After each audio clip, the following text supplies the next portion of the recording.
We welcome you all in our today's webinar on 20 lakh crore stimulus package and growth prospects of Indian economy in the COVID-19 and post-COVID-19 scenario. The objective of webinar is to discuss the issues and challenges faced by economy due to daunting impact of pandemic COVID-19 and to deliberate on the measures in the present scenario to refuel the economic growth trajectory for the better growth prospects going forward. So firstly, because we have very limited time, so we have to be restricted on our time allocated. We will allocate 10 minutes to our leadership, 10 minutes to our two first speakers like President and then our Chairman of Economic Affairs Committee. Then 15-20 minutes each to our guest speakers. So we have eminent speakers with us. We have three renowned professors. Professor Ashima Goyal, she is esteemed member of Prime Minister's Economic Advisory Council. Then we have Mr. T.K. Arun, who is known for his great writings, and we read on daily basis in the Economic Times so frequently. And then we have Professor N.R. Bhanumurthy. He is known for his forecastings in the economic indicators. And Professor Ram Singh from Delhi School of Economics, known for his anticipation about the economy and various holistic measures and suggestions to the Government of India for the policy formulation. So with these words, I would request firstly Dr. D.K. Agarwalji, President PhD Chamber, to give his presidential address.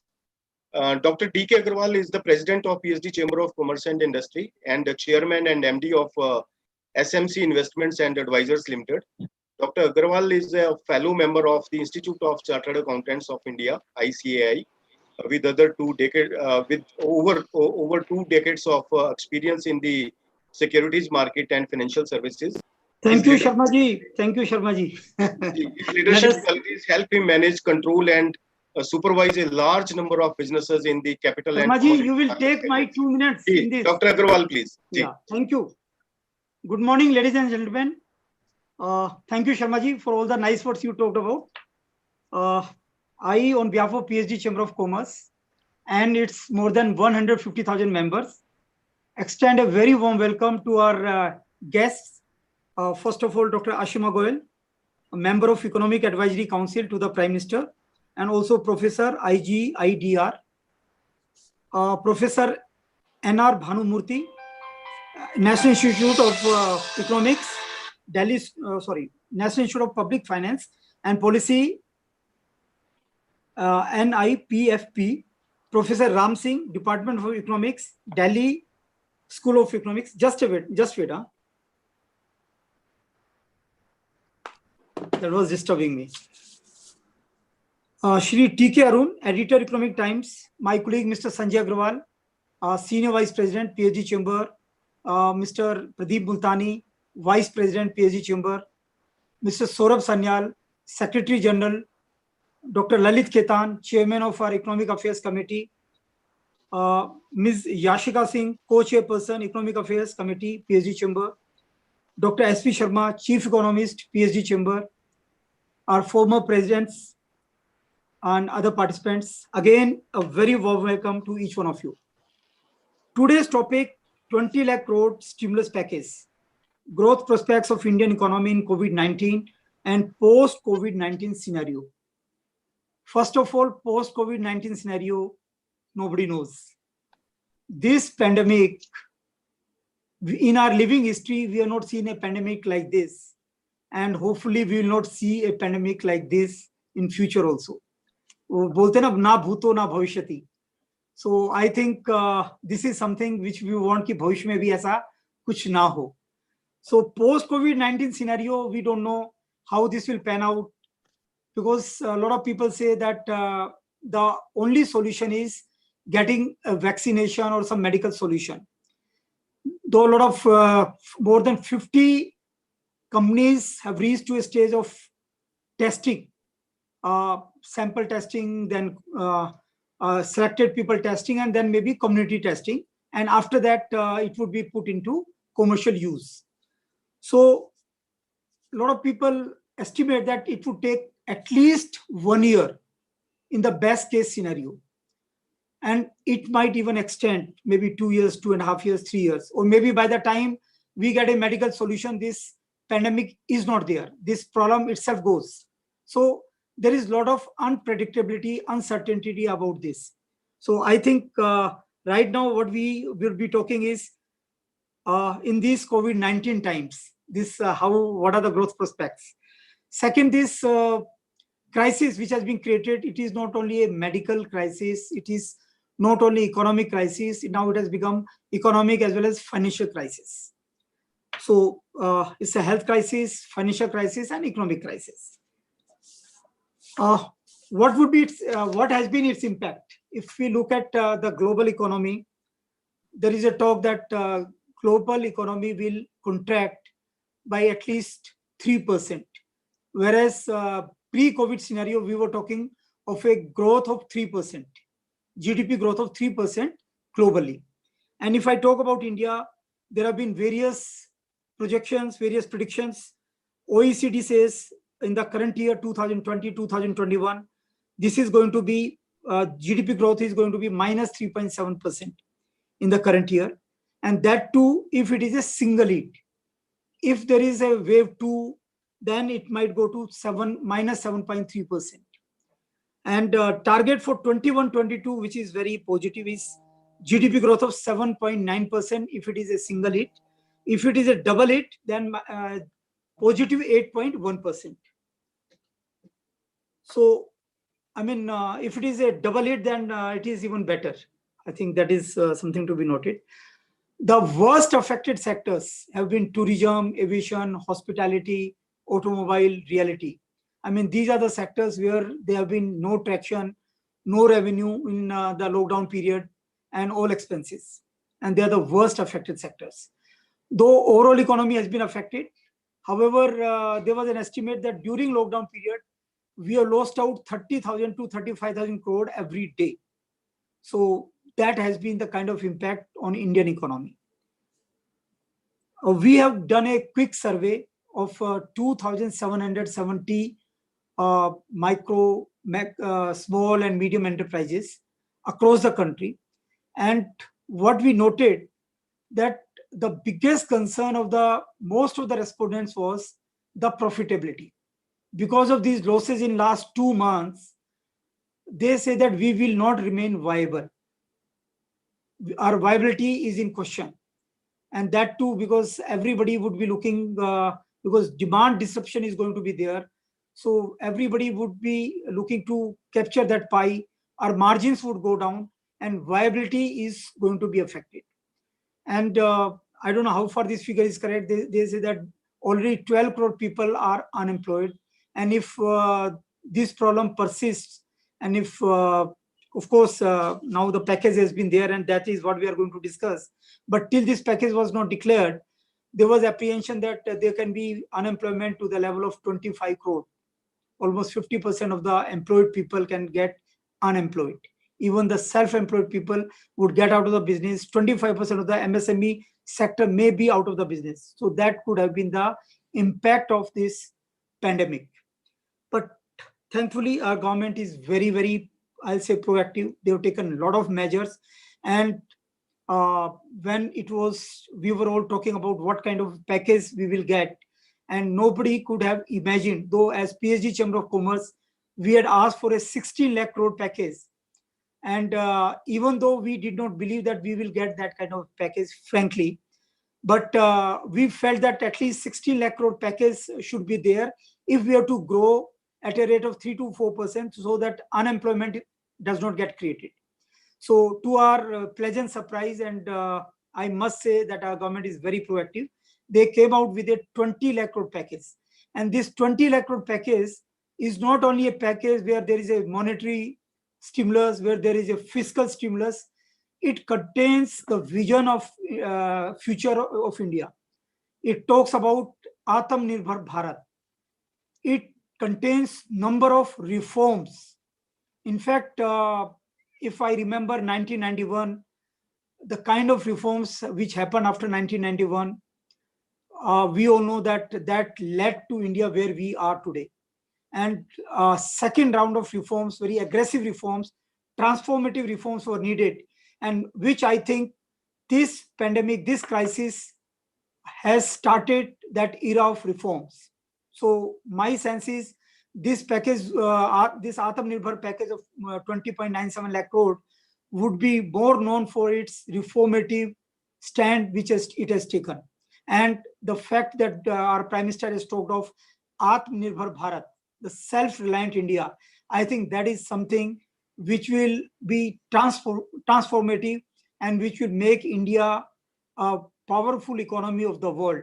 We always used to say that 21st century will belong to India. I think the time, the moment has come that we work towards that and we achieve what we were 1700 years back, Sone ki chidiya. So there were a lot of points, but I think today I must, if I start talking of those points, it will extend to much higher time. I will stop here, and I'm sure that the kind of panel we have today, Ashimaji, Mr. Professor Ram, Bhanumurthy ji, and Mr. T.K. Arun, I think we could not have a better panel than this. This is very experienced and the think tank of the government, the top economist of the country. I mean, we have a combination of all these people, and I'm sure that today's webinar is definitely going to be very, very productive, and it would come out with a lot of actionables, lot of good thinking, lot of things which we need to do in future. With this, I close here. Thank you everyone for joining to today's webinar. With this, I close here. Thank you very much. Thank you very much, President Saab. I must congratulate and appreciate President's vision, and he is very, very instrumental in forecasting the economic indicators and expectations from the government. The 16 lakh crore projection was from our President's side. I was very, very conservative that the government will not be able to provide this package because of so many fiscal constraints. But President was very, very positive. Then President said that Dr. Sharma, government will come out larger than 16 lakh crore package, and really government is now with the 20 lakh crore financial package. And we appreciate the projection by our President sir. Thank you, President sir. So now I would request Dr. Lalit Khetanji, Chairman Economic Affairs Committee, PhD Chamber, to give his theme presentation. Dr. Lalit Khetan is the Chairman and Managing Director of Radico Khetan Limited. He is a veteran with over 20 years of experience and one of the pioneers in the Indian spirits industry. He has been instrumental in improving quality standards and enhancing customer satisfaction, leading to substantial revenue growth and increased market share. And this is the growth trajectory of the Radico Khetan Limited. And we are happy that he's with us in today's program and for his theme presentation. Dr. Lalit Khetan, please.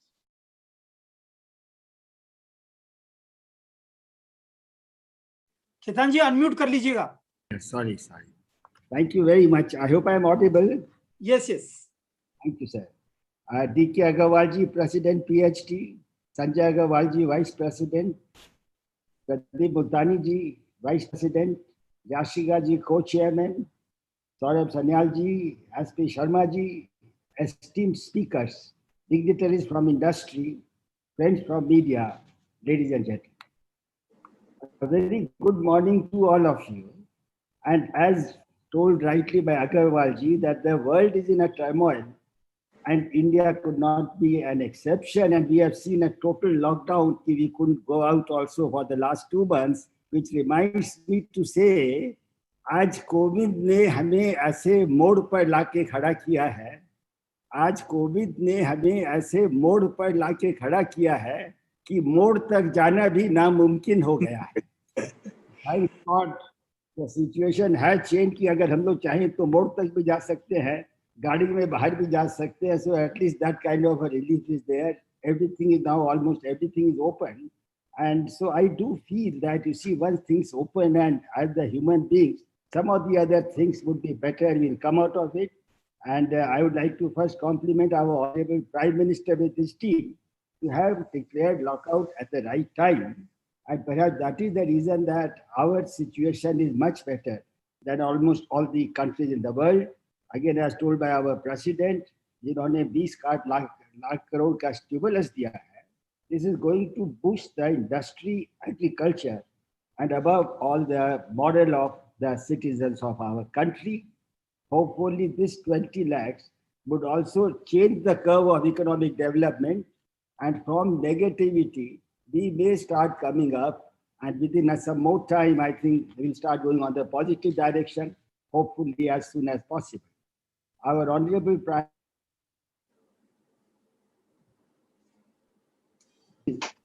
the economy, the infrastructure, technical driven system, demography, and demand.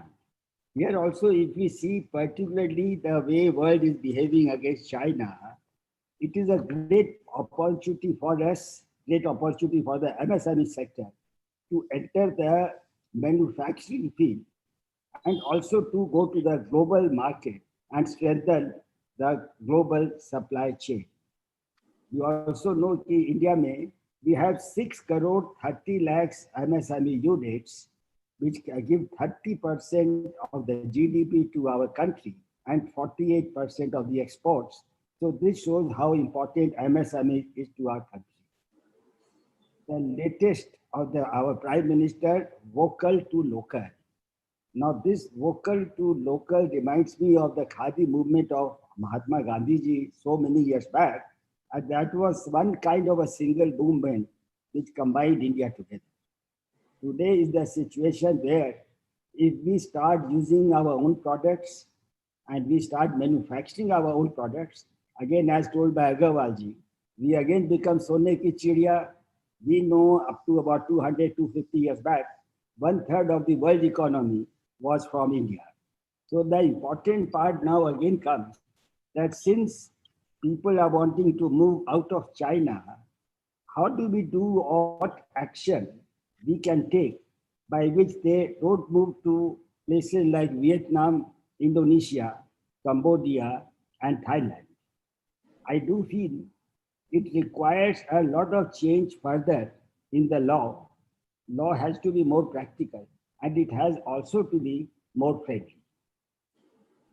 Honorable Prime Minister's vision of doubling the farmers' income by 2022 will also attract private sector investments and strengthen the state-of-the-art infrastructure in the coming times.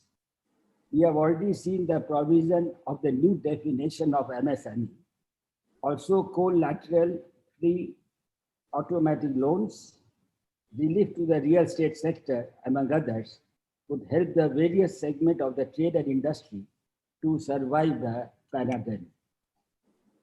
Even if you see the Reserve Bank of India, they have also taken some very moves like cut in the repo rate, cash reserve ratio, moratorium on term loans, and providing adequate liquidity and bringing down the cost of capital.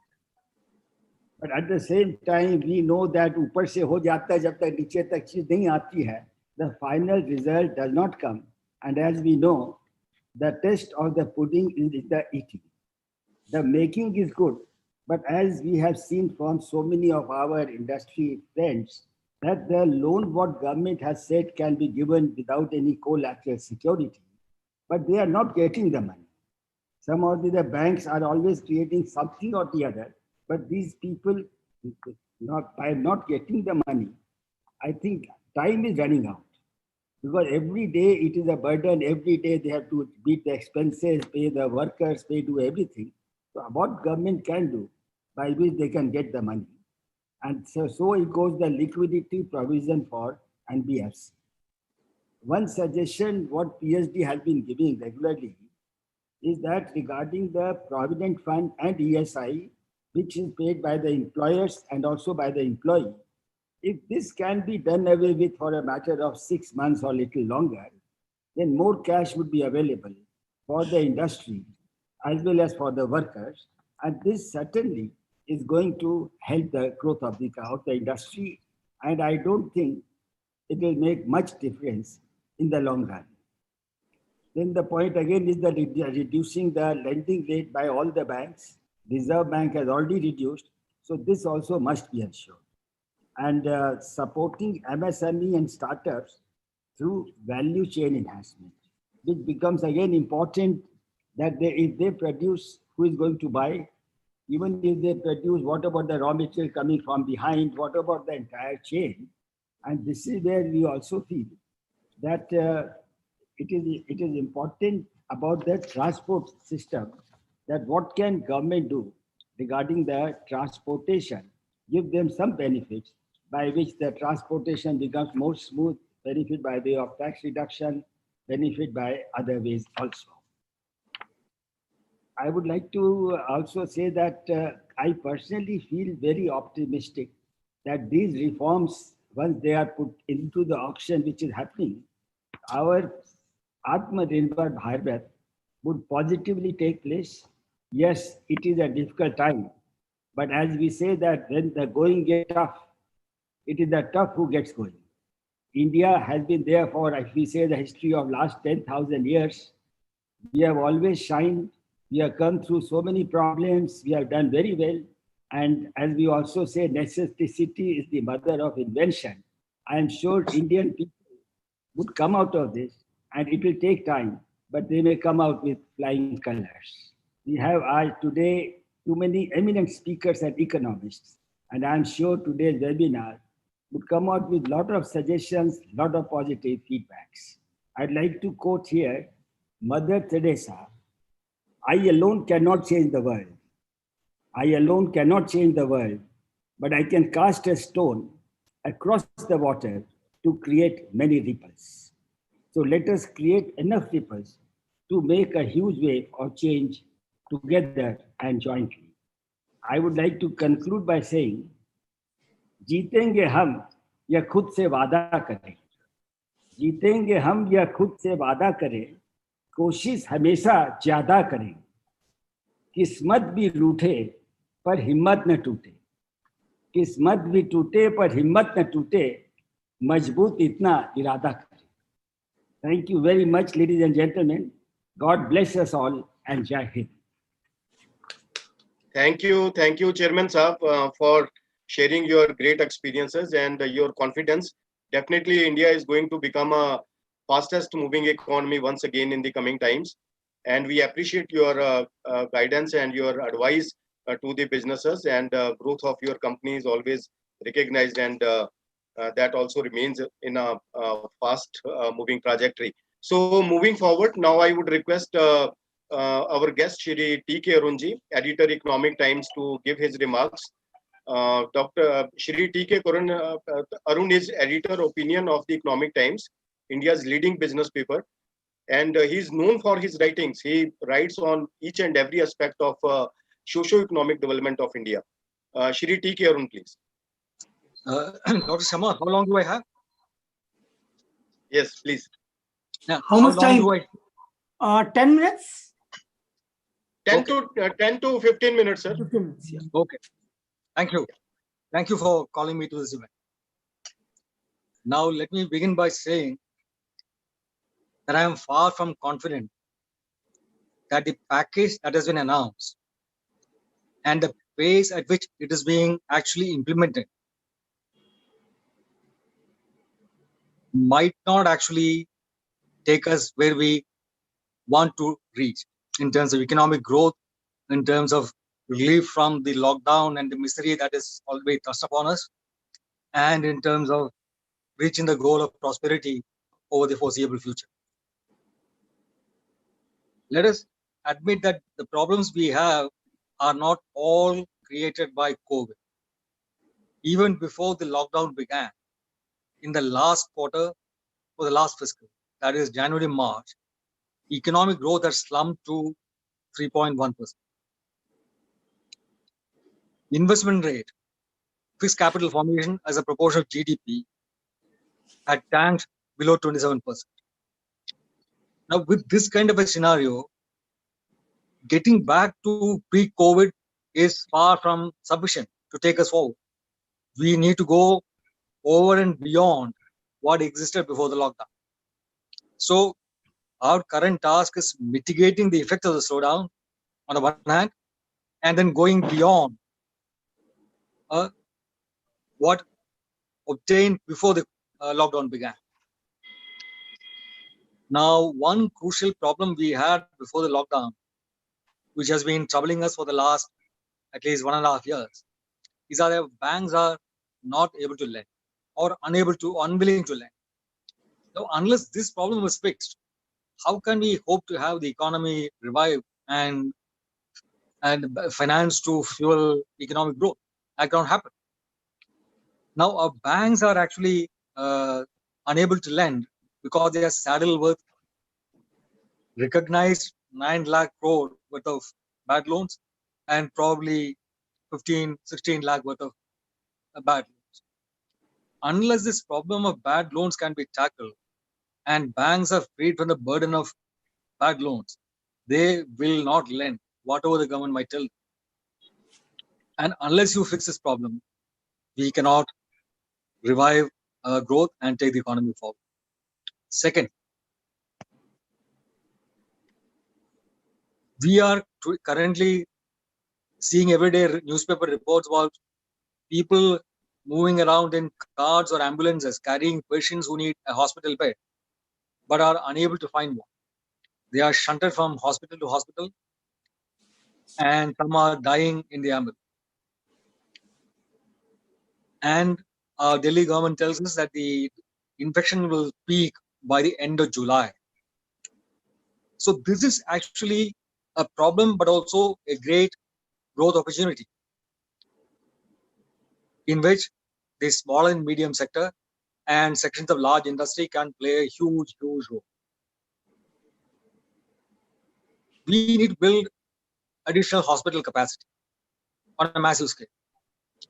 Our healthcare infrastructure is at any point of time inadequate to meet the requirements of a population as large as 134 crore. And when a pandemic strikes and the need for acute care in an intensive care unit suddenly booms, the demand shoots up far beyond our capacity. Is it possible for India to develop that capacity? I would say it is. China built in Wuhan 2 hospitals in 2 weeks. If China can do that, why can't India? If we take more than 2 weeks, it might take 1 month, 2 months, but we can do it. Building the hospital capacity to take care of the patients that will come when the disease peaks is a huge growth opportunity. Think of all the equipment that these hospitals will require. The beds, which are basically pieces of iron, steel, mattresses, all the plastic kind of equipment that are required to administer a drip, all the cannulas, syringes, consumables. These are all growth opportunities. PPP and masks, we have sort of identified and we are actually moved forward. Not a single dentist chair is actually manufactured in this country now. Everything's imported. But why? Can't a dentist chair be broken down into its various components? And can't our industry manufacture the different pieces? I know these kind of things are to be done if we really have to take our industry forward. It's not no use merely declaring that we will have a 20 lakh crore package, individual elements of which then finally fail to materialize. An immediate thing I think that should be done is to create a bad bank. Now, the State Bank of India and the Indian Banks Association has proposed that we set up a bad bank to buy out the bad loans from industry's books. But so far, the government has been cool to this idea. The chief economic advisor of the government has expressed himself not in favor of a bad bank, but I don't see any reason why there should be. If you build a bad bank which is owned by the banks themselves, and if you have arm's length pricing of the assets, then there will be credibility. They will not be accused of selling assets cheap and causing notional loss to the bank and the exchequer. Now, this is actually the key issue, which is preventing banks from selling their bad loans to 28 asset reconstruction companies that we have. Every banker is scared of being accused of creating a loss to the bank or to the exchequer, because ultimately, if a public sector bank suffers losses and has to be recapitalized, it has to be recapitalized using taxpayer money. Now, this problem needs to be addressed. So, if a bad bank that buys the bad loans it also belongs to the community of public sector banks and some private sector banks. Then any profits they make will also accrue to the banks as owners of this bank or this bad bank. Therefore, I think it makes eminent sense to create a new bad bank, to buy the loans, bad loans from the banking system, and for the banks to collectively finance and hold the ownership structure of this new bad bank. If they do this, they can mitigate the problem of the bankers being accused of selling assets cheap to a third party to make profits. I think this is imperative, and only if this is done can the banks be freed up to start lending once again. Third point, even if the banks start lending, for the economy to gain momentum, you need your basic investment rate to pick up. Capacity utilization industry is at a very low level. Even before COVID and the lockdown began, capacity utilization is around 70%. When capacity is being used only to 70%, it makes no sense for industry to invest in additional capacity. So where can the investment come from?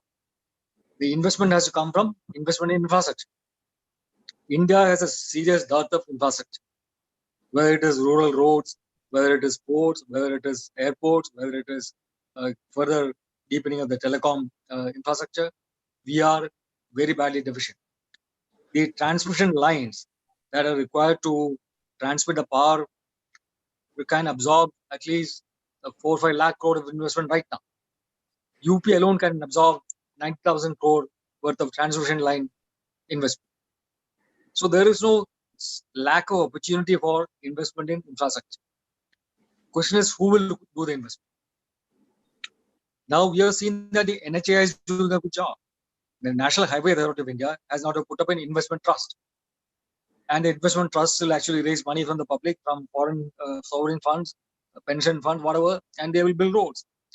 Why can't similar structures be created for other pieces of infrastructure? So if there is a will, we can step up our investment in infrastructure. Once investment in infrastructure takes place, the demand for moving machinery, the demand for cement, the demand for all kinds of other things which our industry produces will move up. Unless that investment materializes, economic growth cannot really sustain. It is not enough to create a holding operation. Right now, the economy is in a coma. What the government has announced so far will only revive the economy out of that coma and make it sit up. But we don't want the economy to merely sit up. We want the economy to be up and running. And for the economy to up and running, you need additional investment in infrastructure to boost the demand that industry faces or will face in order to meet this. And investment in infrastructure cannot be financed by bank loans. This is what the experience of the last 10 years shows. For that, we need a bond market. We have been talking about a bond market for a long time. In the budget, the government talked about setting a bond guarantee fund. Set it up. Don't just keep talking about it. Set it up. Let this bond guarantee fund ensure that people are confident about buying bonds. Long-term, long gestation projects can be financed only by bonds issued by these projects. So if you need a bond market, you also need a full range of instruments to hedge against risk. You need to hedge against credit default risk. You need to hedge against currency risk. You need to hedge against interest rate risk. Now we have all these different derivative instruments in a very early stage of infancy already happening. We need to develop these markets and make a full array of derivative instruments available to ensure that a bond market can take place. Stamp duties have to be rationalized. This securities transaction tax should be eliminated. It's a big hindrance to the working of the derivatives market. So these are some, seemingly small but important measures that the government needs to take to ensure that we have a viable bond market. Some of the steps that have been announced as part of the 20 lakh crore revival package, that is the 30,000 crore worth of investment in bonds issued by NBFCs and housing finance companies and microfinance institutions, which are guaranteed by the government. These must be used to create a market for bonds, because they will issue in the invested bonds issued by these financial institutions. And the second 45,000 crore worth of tranche of, again, bonds, for which the first 20% is guaranteed by the government. That again is for buying the bonds issued by NBFCs, small and medium companies, and so on and so forth. This again can actually boost the growth of a market for bonds. So it is very important to crystallize a functional market for corporate bonds. The RBI has just recently come out with a report on securitization. This is a very good move. It should be implemented. There is no point in, collateral being securitized and being placed completely in the hands of one single operator who holds it to maturity. That's not a bond market. These securities should be traded, and there should be sufficient means of instruments around the ecosystem to allow people to hedge against risk. Then pension funds, insurance companies, our employees' provident fund, national pension system, foreign pension funds, mutual funds, everybody can invest in these bonds, and that will create the right financial ecosystem to finance long-term investment in infrastructure. So this is a number of things that we need to take on. And my suggestion, the PhD chamber and other industry chambers should put this forward, that we need urgently a huge investment in healthcare infrastructure, hospitals and all their ancillary equipment.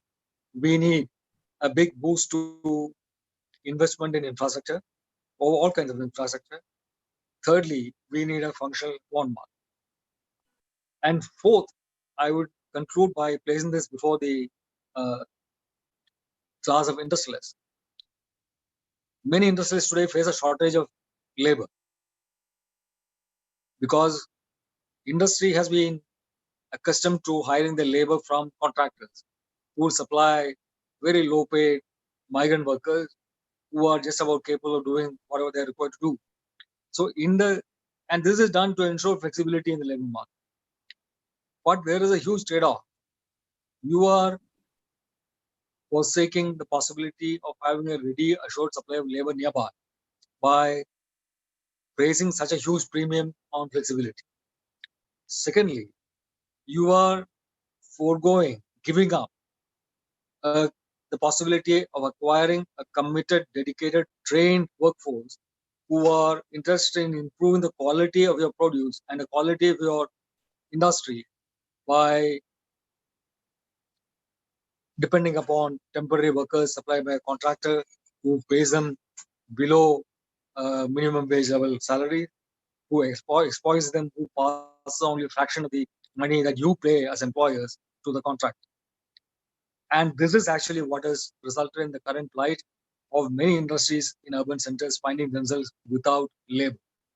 So my question to you would be, is it time to rethink this policy of relying upon contractors to employ unskilled migrant workers who have no long-term stake in your company, no long-term interest in acquiring or improving skills, and who therefore hold down the quality of the products that you hope to sell?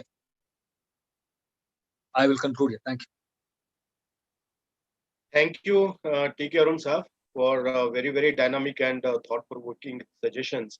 Definitely, PhD Chamber will prepare representation for the consideration of Government of India. Thank you very much. Now, I would request Professor Ram Singh, Department of Economics, Delhi School of Economics, University of Delhi. Dr. Ram Singh is professor at the Delhi School of Economics. His areas of research interests are contract theory, public economics, public-private partnership, and law and economics. He has taught at Brown University, University of Hamburg, Jawaharlal Nehru University, and has been Commonwealth Fellow at the London School of Economics. He is co-editor of the Indian Economic Review.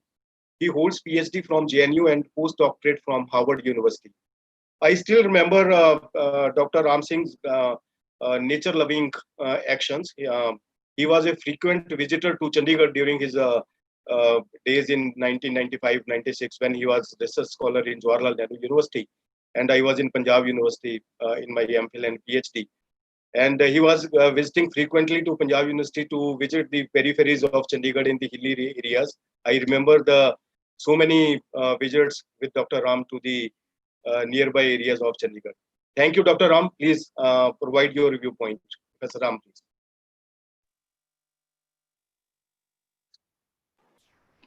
Thank you, Dr. Sharma, for inviting me to the webinar. And I wish I could say that I still enjoy those activities, even though I would very much like to continue with the activities that allow me to go to the nature. But given the times, as one of the previous speakers said, that Corona उस मोड़ पे ले आया कि अब तो मोड़ पे भी जाना मुश्किल है. So coming to the situation of economy, as was pointed out, hello, can you hear me all right? Am I audible? We can Yes, sir. hear you. We can hear you.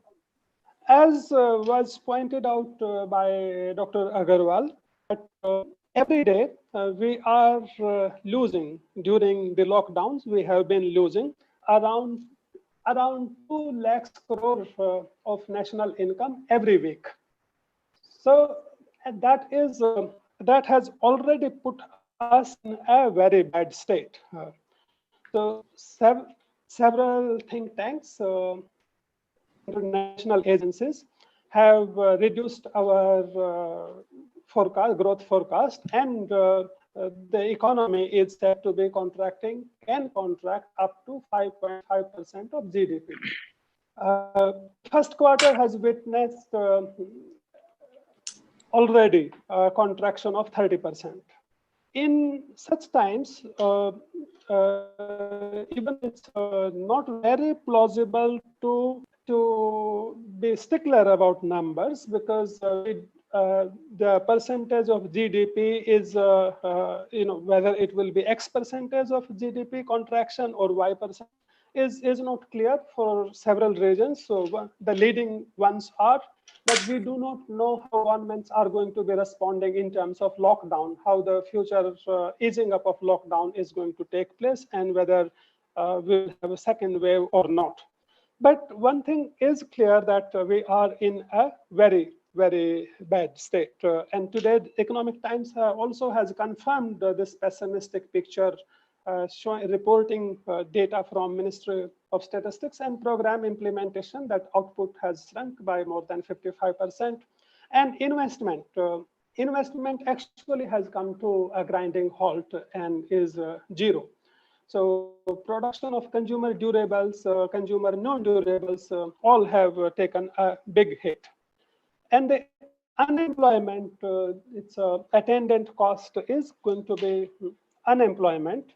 At the moment, according to CMIE, it's going to be, it's more than 21%. It has it was around 8% before the COVID-19, has reached more than 21%. It will come down, as the situation is up now that more and more activities have been allowed.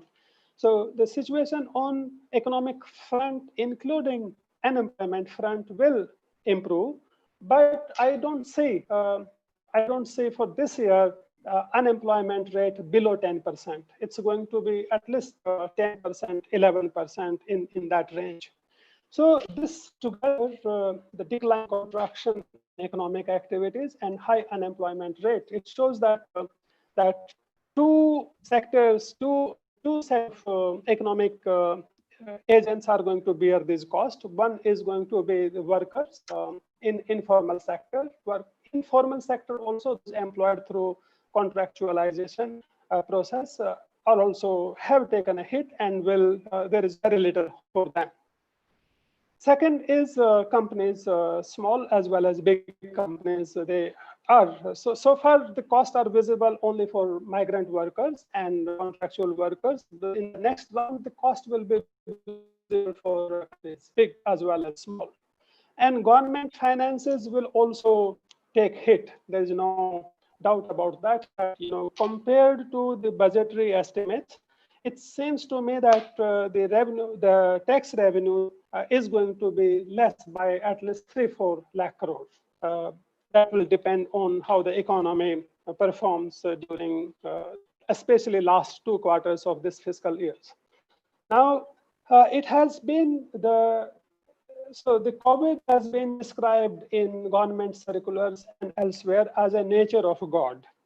It may be nature of God or not, but the cost to economy are not due to COVID only. It's the economic response. It's the response by governments that has exaggerated these costs. And here, I would like to tell you that I am not talking about the lockdown 1, lockdown 2, lockdown 3. So contrary to several commentators, I don't think it was a bad idea. I think government was right to go for strict lockdown in the beginning. If we didn't go for strict lockdown, then our COVID graph would be already looking in April something it looks now. That means that earlier lockdowns gave us 2 months to augment our capacity of health services so that we can deal with the crisis when it peaks or when it approaches its peak. So that was clearly sensible thing to do. But now government is not doing what it should be doing.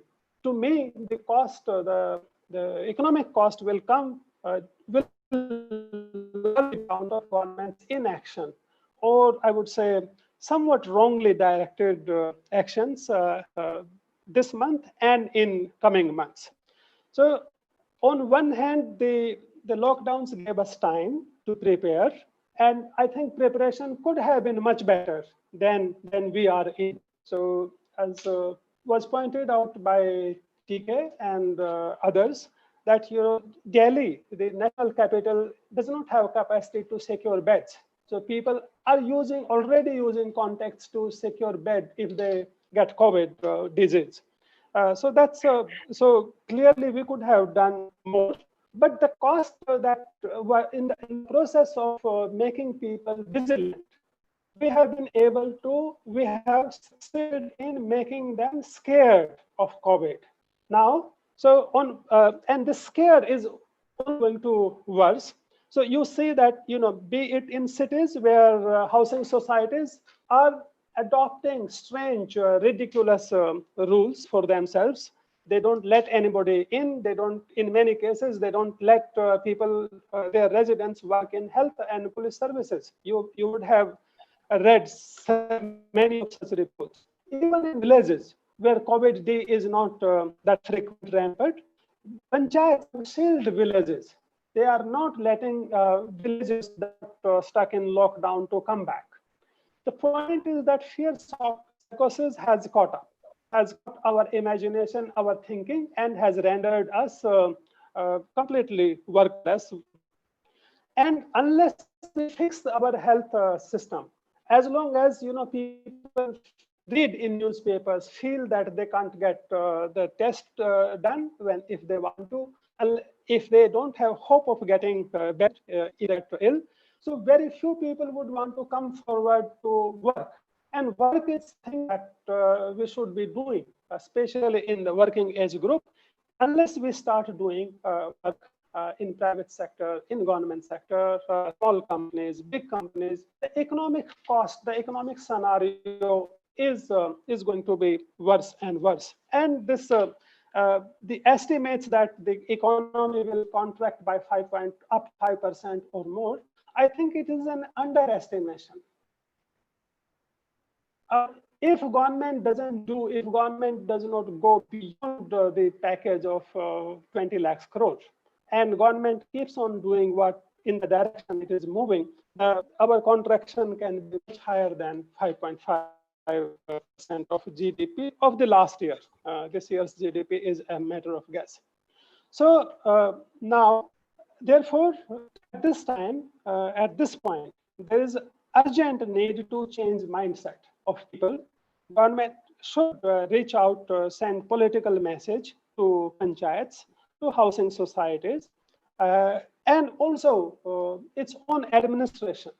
So government order circulars one thing, but police authorities, civil administration will implement something else. So and it's a result of fear psychosis. So therefore, government needs to change that through political messages.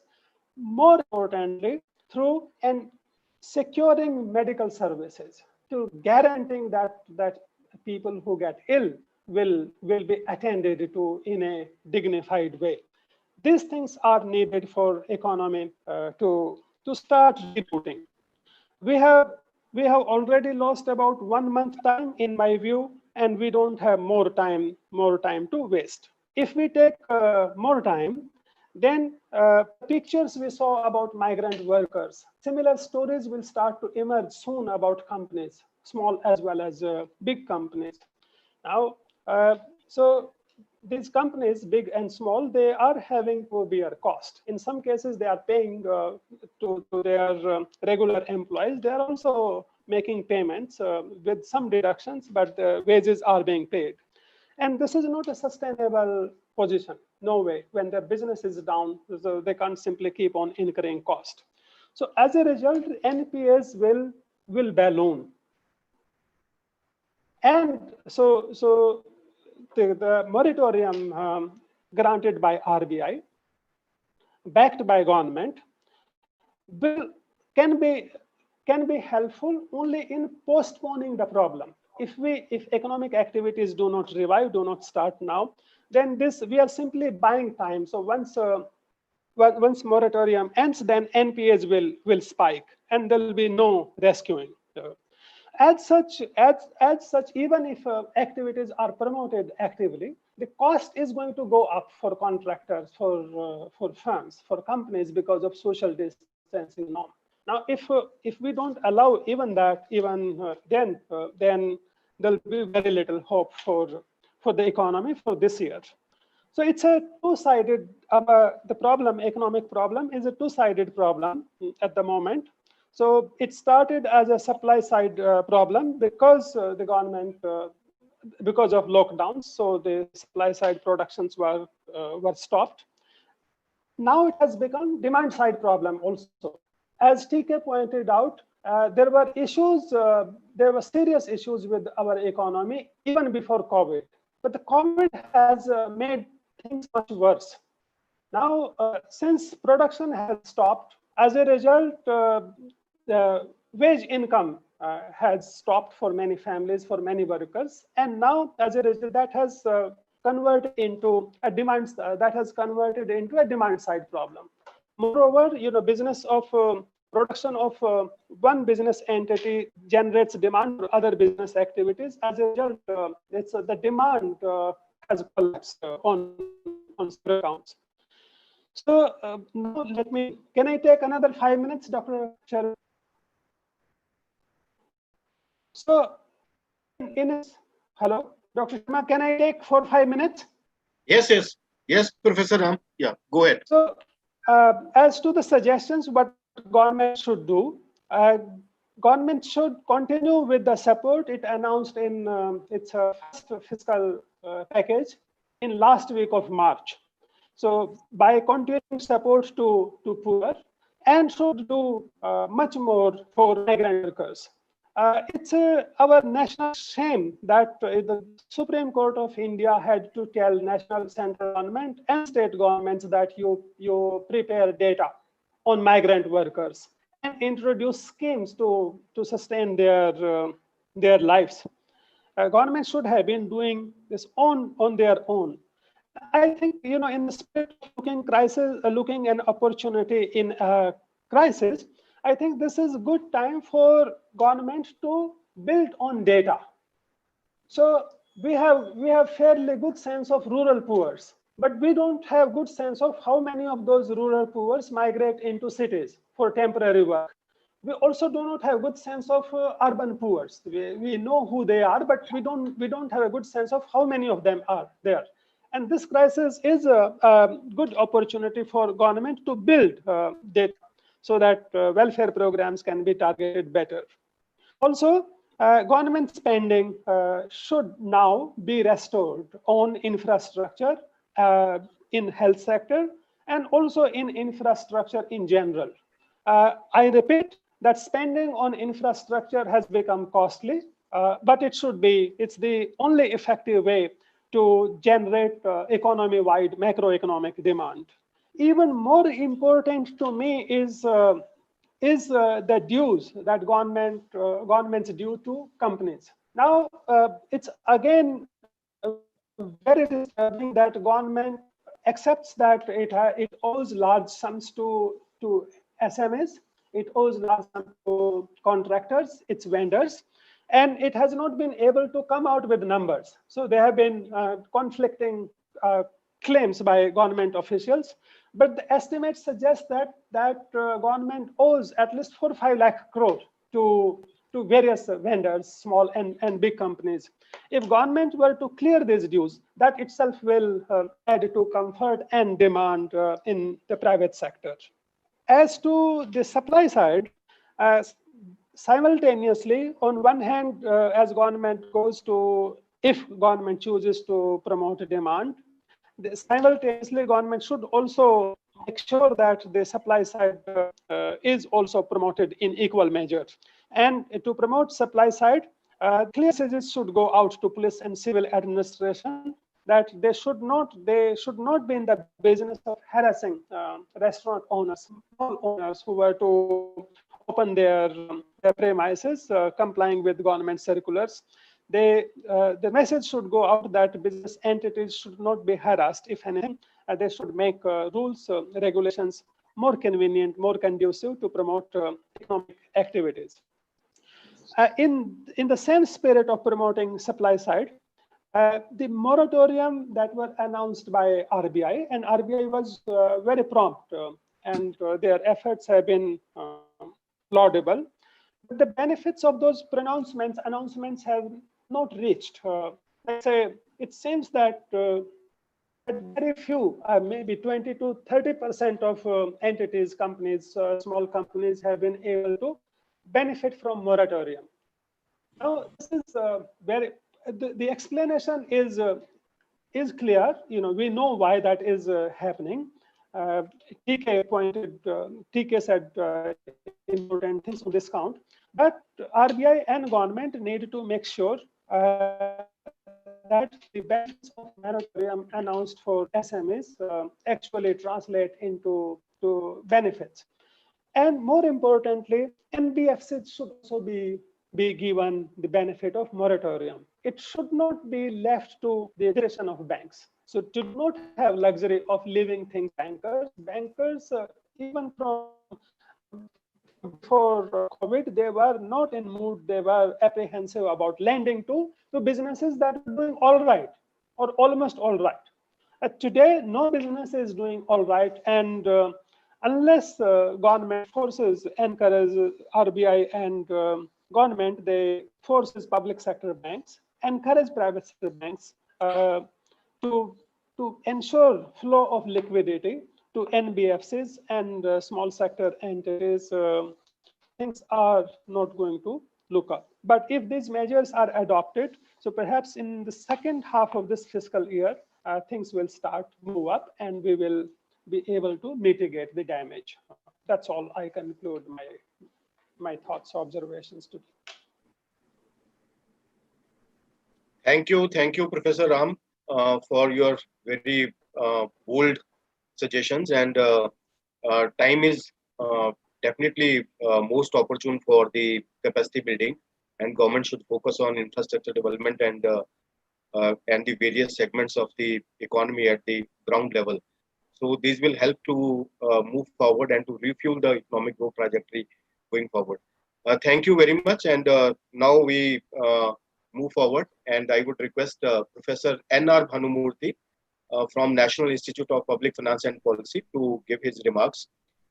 Dr. N.R. Bhanumurthy is professor at National Institute of Public Finance and Policy, New Delhi. His areas of interest are development economics, macro monetary economics, and macroeconomic modeling. Prior to joining NIPFP, he worked as associate professor at the Institute of Economic Growth, Delhi. He has worked as macroeconomist at UNISCAP, Bangkok, and UNDP Regional Center for Asia Pacific Region, Colombo. He has also been a consultant to ILO, World Bank, and Asian Development Bank. He is known for his forecasting of the macroeconomic indicators. Professor N.R. Bhanamurthy ji, please. Thank you, Dr. Sharma. Can you hear me? Yes, sir. Yes. Yeah, so I'm trying to unmute my mute my video because of internet connection. So please bear with me. So let me, thank you so much for inviting me to this webinar. Very interesting. And I think lot many issues have been discussed by both Arun as well as Ram. So I will limit myself to a couple of points. I think we have to give more opportunity for Ashima. We are all waiting for hearing to her views on the overall the package. I think as both the speakers pointed out, we had seen the slowdown even before the COVID-19 hit us. As Arun also pointed out about the last quarter GDP numbers of 3.1%. So in fact, if you remember, Dr. Sharma, last time when I came to PhD chamber, I did say that, you know, Indian economy is in a slowdown phase. And I think I think it was in 2018, June, when I came to PhD chambers, and I said, I think many of the participants did not like my assessment at that point of time. So now since then, we are actually in a slowdown phase. Now it only worsened, the situation is only worsened because of the COVID-19 as well as the lockdown. Of course, many of us believe the lockdown was certainly was needed at that point of time. And we also knew that, you know, it will have impact on both demand as well as supply side.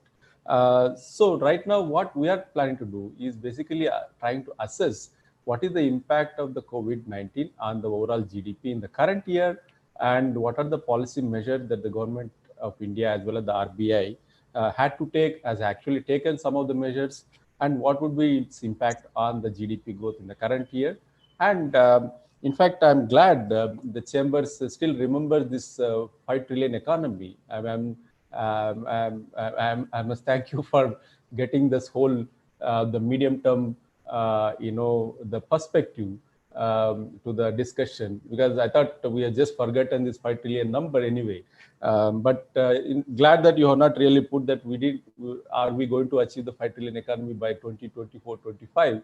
So I think that number we have forgotten. We hope we still come back to this medium term. With that, I think the India, in the absence of the Planning Commission, we still got some kind of a medium term perspective when we got this 5 trillion economy target. So coming to the impact, as there are many attempts have been made to assess what would be the impact of COVID-19 on the GDP numbers. And as you rightly pointed out, I am in this business of doing this. And we did some calculation. You need to get us. We found, we feel that, you know, this year, the GDP numbers, when there is no support from the government as well as RBI, the GDP could decline by 12.5%. That means at least 1/8 of the GDP would be wiped out if there was no support from the government of India as well as RBI. But that's only a kind of a scenario. That's a base case. And all of us talking about, you know, government of India's Atmanirbhar Bharat. On a lighter vein, I used to say that, you know, I hope all the countrymen will, our people can pronounce this Atmanirbhar Bharat rightly before we talk about what exactly the impact of this Atmanirbhar Bharat. Unfortunately, we are focusing only on the 20 lakh crore, or actually it is 21 lakh crore. We should not do injustice to the government of India, because they have done 21 lakh crore fiscal stimulus. That is what they are claiming. But I think there are a lot of confusion about what is this 21 lakh crore. But at the same time, I also want to add, it is not just 21 lakh crore. We have to add 5.2 lakh crore that government of India already declared when they revised the government borrowing program for the current year from 7.8 lakh crore to 12 lakh crore. So I think that seems to be not coming in the overall discussion when we talk about the stimulus. So that's basically because the government expect the revenues would decline sharply in the current year. So even if they want to retain the proposals that they made in the budget 2021, I think they were in deficit of at least 5.2 lakh crore, and that's what they did when they revised the overall government borrowing program for the current year.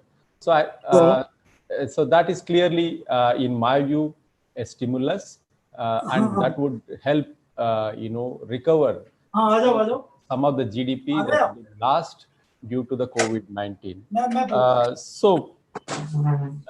But if you look at the Atmanirbhar package of 21 lakh crore, I am surprised and puzzled that they also add the RBI liquidity measures of 8 lakh crore. The reduction of repo rate and CRR is not specifically meant as a COVID support, but I think this is a very standard RBI monetary policy, and I'm surprised that that has been added as part of stimulus package. Now, if you look at some of the indication that's coming out from the market, in fact, there's not many takers of this 8 lakh crore. Even in the words of RBI governor, a lot of money is going back to RBI through a reverse repo window. So, so within this 2.21 lakh crore that we're talking about, many of us have estimated that at the most, the actual stimulus would be something like 1.5% of GDP, not the 10% of GDP that all of us are talking about. So it is just 1.5% of the GDP, which is the actual stimulus. Again, as the previous speakers pointed out, the slowdown in the country right now is a combination of both decline in the demand as well as the supply side. Now, many of the measures, to be fair to the government, many of the measures that was being brought as part of the Atmanirbhar Bharat will certainly is going to help, the Indian economy in the medium term to long term. Take, for instance, the kind of policy that have been brought out for the agriculture sector. I think certainly that's going to help unshackle that whole agriculture sector in the medium term to long term. Hopefully, there should not be much objections from the states. And there are other measures like, opening up of the defense space and other, strategic sectors. Actually, again, is going to help, attract more investment to those sectors and reduce the reliance on imports. So if that is the case, my view is that the Atmanirbhar Bharat is a medium-term package and the long-term, and also has a long-term focus, but not necessarily it focuses on the short-term demand side pressures. Right now, I'm sure all the industries who are in this in this webinar also agree with me that I think there is a clearly a sharp decline in the demand, and also, as Arun also pointed out, in terms of the capacity utilization, given these two things, you are not very sure whether there is any demand for the credit in the economy right now. I mean, even if you look at some of the indications that we have for the MSME sector, yesterday there was a news item that says that there is very low demand for MSME loans even after government providing credit guarantee. So given such kind of situation, I think the fiscal policy should have done what they are best in doing, that create demand. Follow a typical Keynesian kind of a framework where you go for increasing demand in the country. I know there are many ways to do. I mean, maybe we can discuss what are the ways one can do. I think that should have been a first step from the government of India, rather than attributing all the stimulus package that the RBI has given as part of the government of India package. So I think that's where my problem is.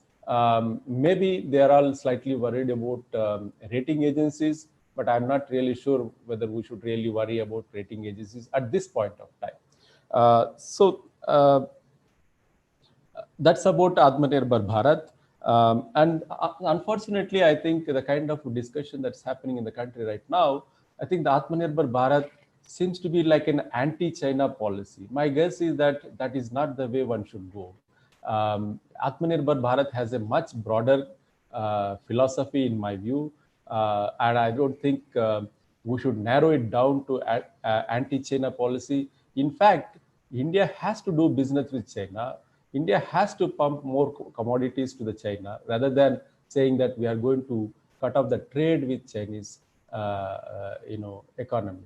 So I think that is, as a passingly, I wanted to say that, one should not, we should treat that Atmanirbhar Bharat is a much broader philosophy than a narrow kind of a discussion that we have right now.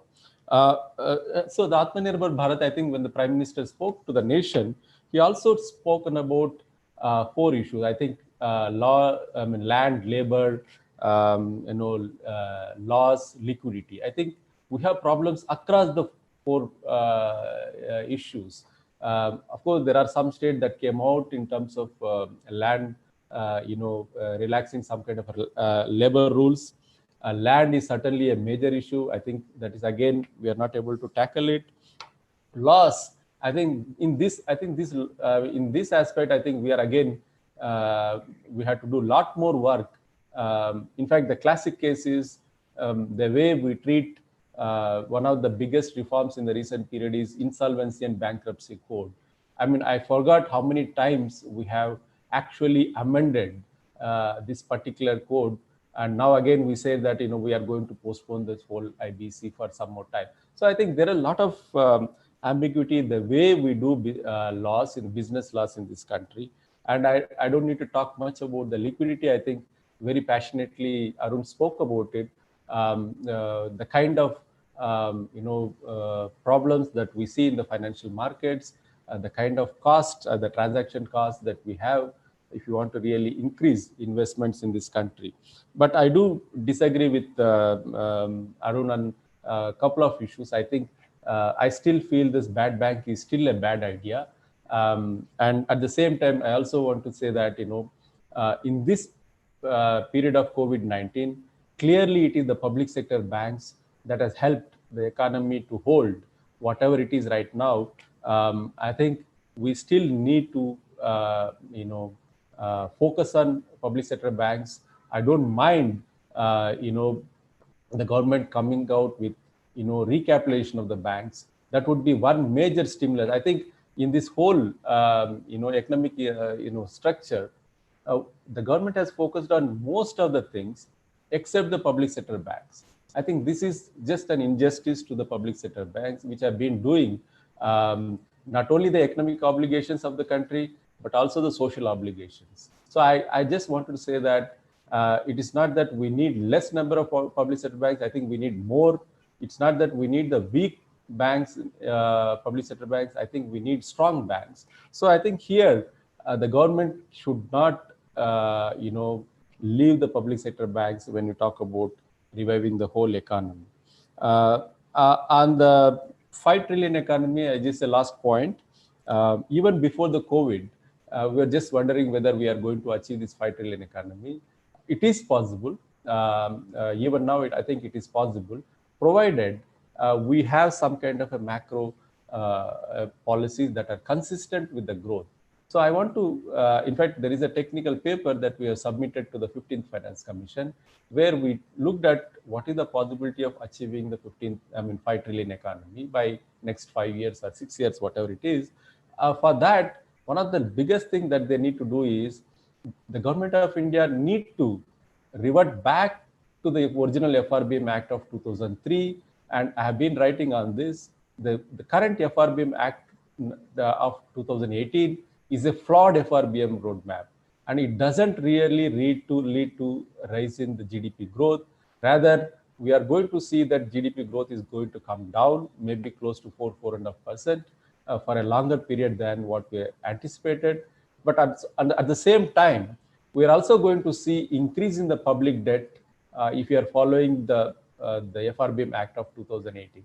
So I mean, it is convenient for the government of the day to dilute the FRBM Act of 2003, not keeping the medium-term to long-term perspective of this country. So I think from this forum, I urge that the government would revert back to the original FRBM Act of 2003. Otherwise, we are going to have a 4 to 4.5% long-term growth. We are not going to go above than 4 to 4.5%. But again, one small half a minute, I will take it. I think when we are talking about this whole response, we should not really forget the role of the state governments. Indeed, they are the first line of defense. I think the government of India also need to handhold the state governments, especially when they are going to spend more money on the kind of infrastructure both the speakers spoken about.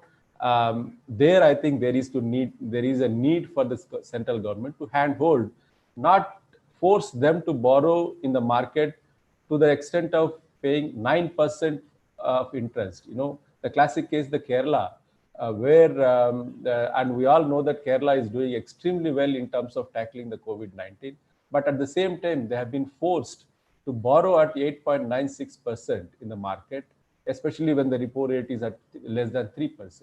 I think this is injustice to the state governments who are in the front line of defense in the COVID-19. So I think these are the points I just wanted to say, and let me stop here. Maybe when there's a discussion, I'll come back. Thank you very much, Professor Bhanumurthy, for your very crisp and candid viewpoint on economy and fundamentals of economy. And we look forward to forward your suggestions to the Government of India for implementation at the ground level. So now, moving ahead, now I would request Dr. Ashima Goyal, Member of Economic Advisory Council to the Prime Minister, and Professor IGIDR to give her remarks. Ma'am, Dr. Ashima Goyal is the Member of Economic Advisory Council to the Prime Minister and Professor IGIDR. She is widely renowned in institutional and open economy macroeconomics, institutional finance and governance.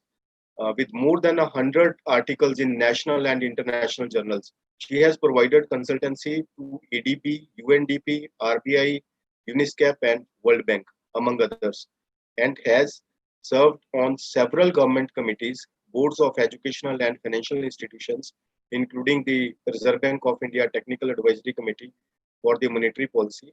She was a visiting fellow at the Economic Growth Center, Yale University, USA. Her research work has received several national and international awards. Dr. Ashima Goyal ji, please.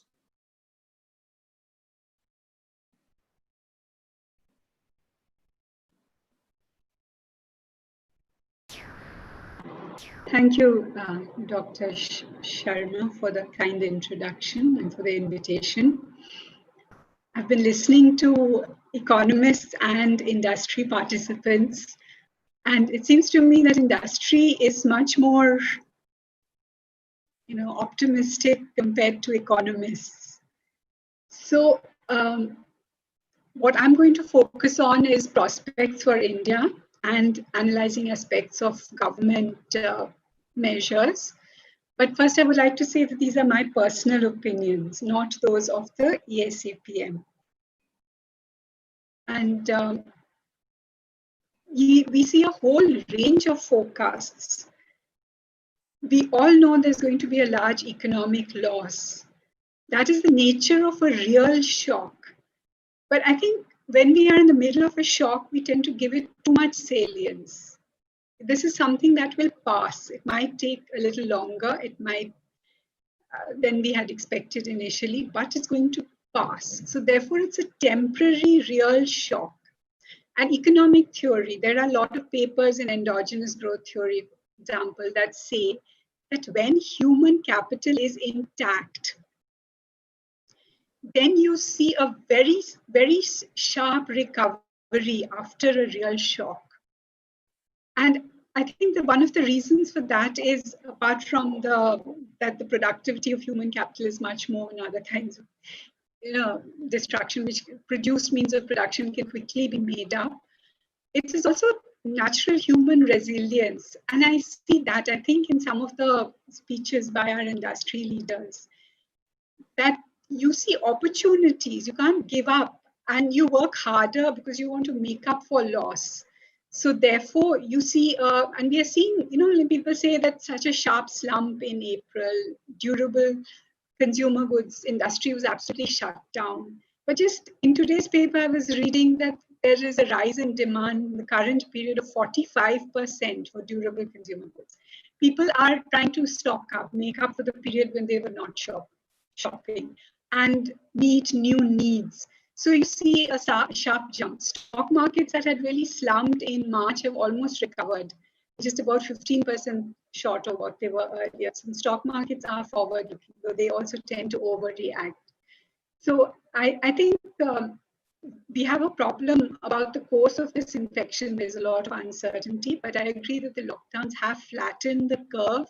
It is not exponential growth, which we saw in the US and Spain and Italy, and that could have resulted in crores of deaths in the country of India's population. Hopefully, state governments are better prepared to handle migrants and prevent infection spreading. But when we come to the package, there is a cartoon being forwarded on WhatsApp, with business and the consumer sitting on swings, and each is looking at the other. Nothing is moving because the first is waiting for the consumer to begin buying, and the consumer is waiting for the businessman to provide a job. So what happens here? And this is where I think the government comes in, and we know the story of the Lucknowi Nawabs. Say, pehle aap, you miss the train. But coming to the package, I think the really important thing here is the sequencing, which people don't seem to be commenting on that much. There are many triggers for a revival. Just this making up for missed demand, pent-up demand is one.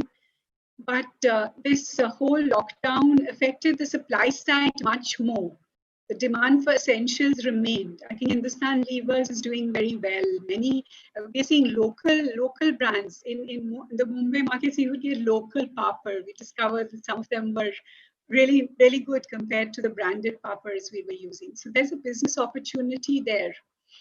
And as with a phased lifting of lockdowns, after you flatten the curve, you can't keep lockdowns forever. You have to lift them. Activity will resume. I agree with Ram that there is a lot of fear created, but then when you see the kind of crowds we see in the markets as soon as there's an opening out or say the liquor shops, I think people have a natural, they're not going to be afraid to do what they want to.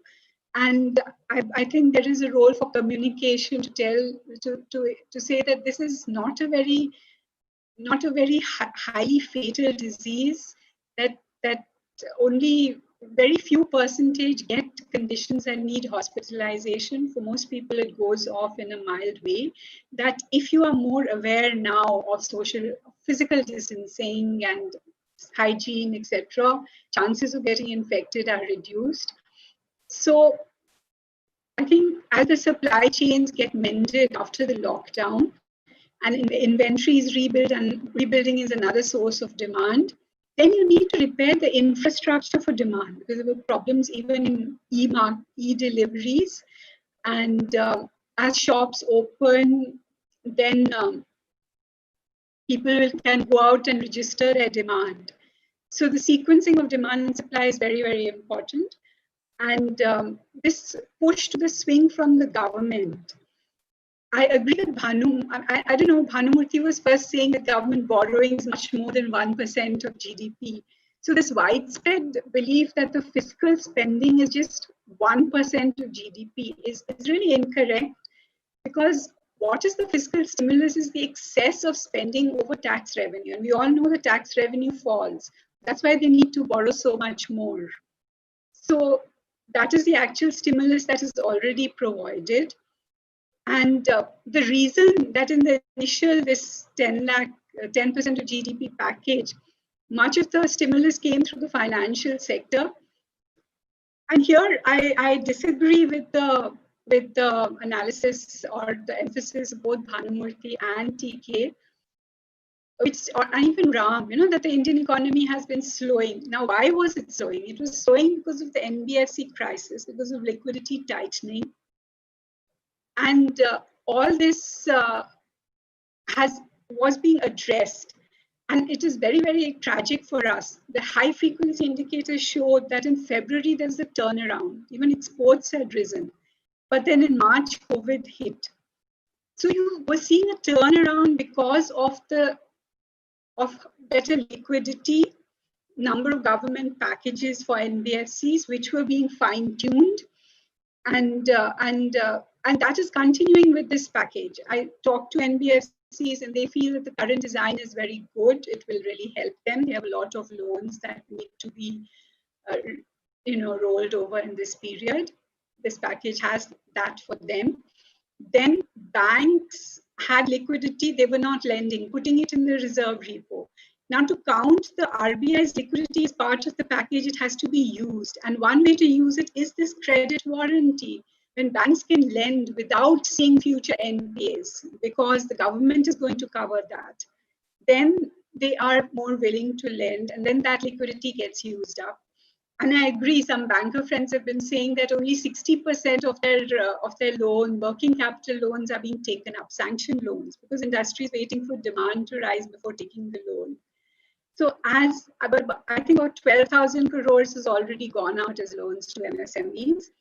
So as they start spending, demand is created, other firms come in, then the RBI liquidity gets used. So it's counted as part of the package. It can be counted as part of the package. It's not just being given back to the RBI. And then moreover, I will say that this package, we've seen a sequence of moves from the government, starting with the RBI, then the DBT to women and so on. And then this last package, we will see more because the reason the government is not doing everything is because the sequencing is important. You stimulate demand when people can go out and buy, not when they're sitting at home. A lot of the DBT transfers to women were not spent, they were saved because they were sitting at home.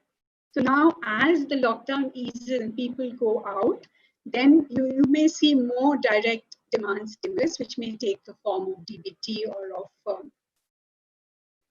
infrastructure spending, or of, I think there is, my own personal view is there's scope for an urban MG Narega, where you provide some, say, 100 days employment to the urban poor, and you use them in COVID tracking. There's so much of possible spending that can be done to improve primary healthcare services. One reason Kerala has done well is that they have much better primary health infrastructure. Then the other reason, so apart from that turnaround, the monetary fiscal loosening that we were seeing, the fiscal schemes and the monetary loosening had brought around a turnaround in the economy. And there are other factors. We in India, we've always suffered from the oil constraint, from agricultural price. And these constraints are being relieved, because we've seen our current account deficit has also benefited from this. Oil prices have crashed and they're likely to remain low. And in agriculture also, we have productivity improvements and a structural, so that I don't think we'll see very high agricultural inflation. That gives scope for the RBI to reduce rates and to maintain liquidity in the economy. And the other advantage of working through banks is that there is some risk assessment, because the problem with this kind of there's so much suffering. Everybody has taken a blow. Everybody wants to be rescued, wants to be helped. But there are limits to what the government can do. There are limits to finance available. We've just seen that Moody's downgraded India. And in any case, our debt is on the higher side. So we have to use money very, very carefully, to the extent that industrial distress is stopped, and then it is money well used. But to the extent that you are supporting firms that are unviable, then it is wasted in the long run. At least it could have been used much more effectively. So going through banks allows some assessment of viable firms. But I believe more could be done, because only a small percentage of MSMEs are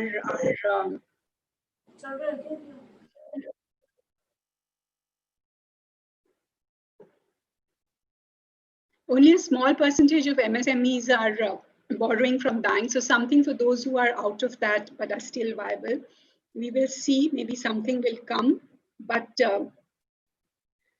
if you just expand, as it is, the fiscal deficit is going to hit above 10%. If you just expand spending, saying, some people say whatever is required, not what resources you have, then who is the government? The government is just our representative. And the fiscal deficit is increasing burden for generations, for our youth today who will be paying taxes tomorrow.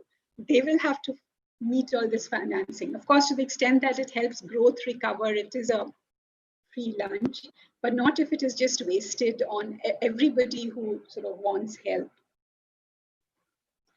Then the emphasis on reforms in the package is also useful because, you know, as macroeconomists, a lot of work done on forward-looking behavior.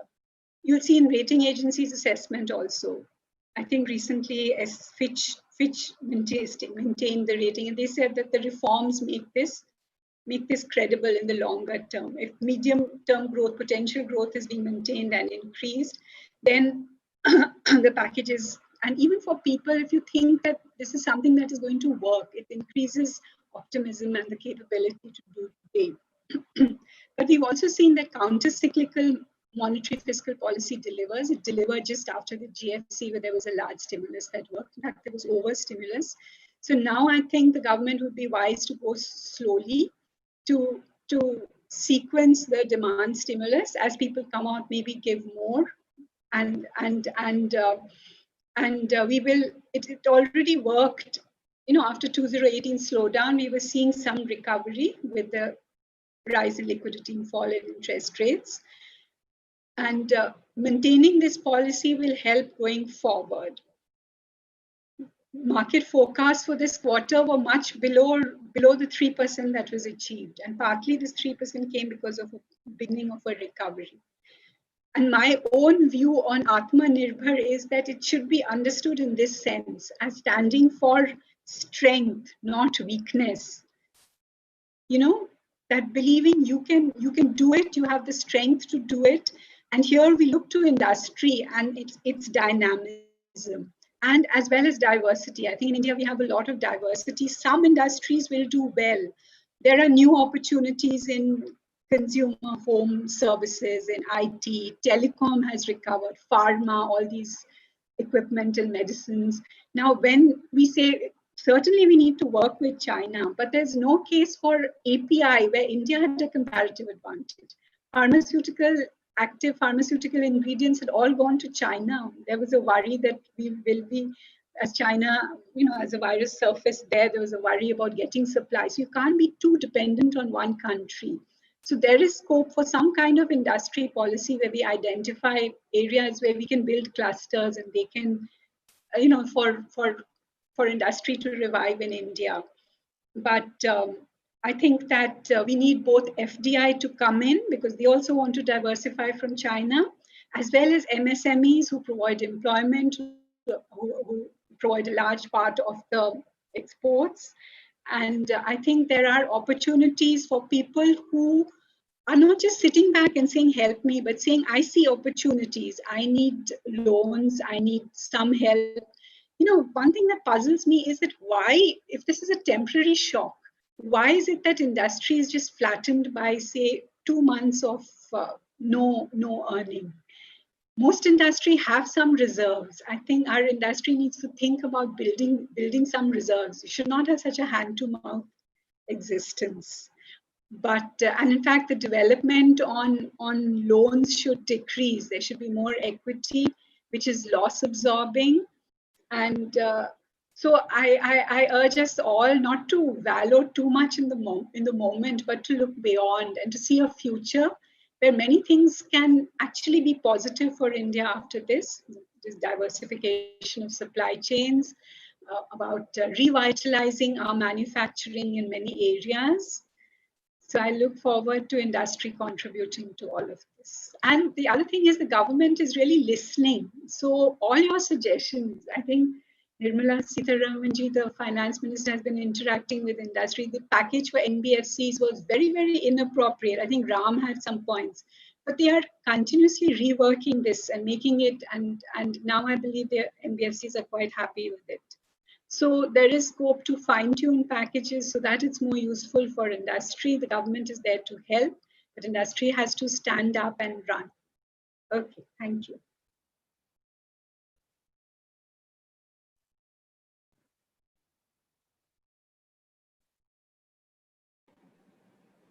Dr. Sharma, will you Thank you very much, ma'am, for your very holistic review of economy and suggestive measures. And we look forward that we become once again fastest moving economy in the world economic system, and our participation in global GDP also increases the higher level, and ease of doing business also becomes uh, more visible at the ground level.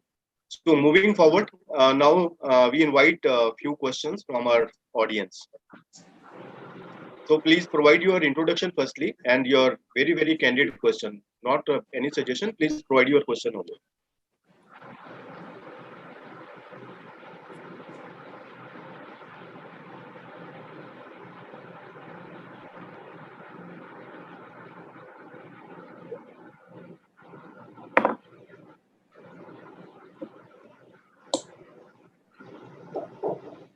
So the floor is open for questions.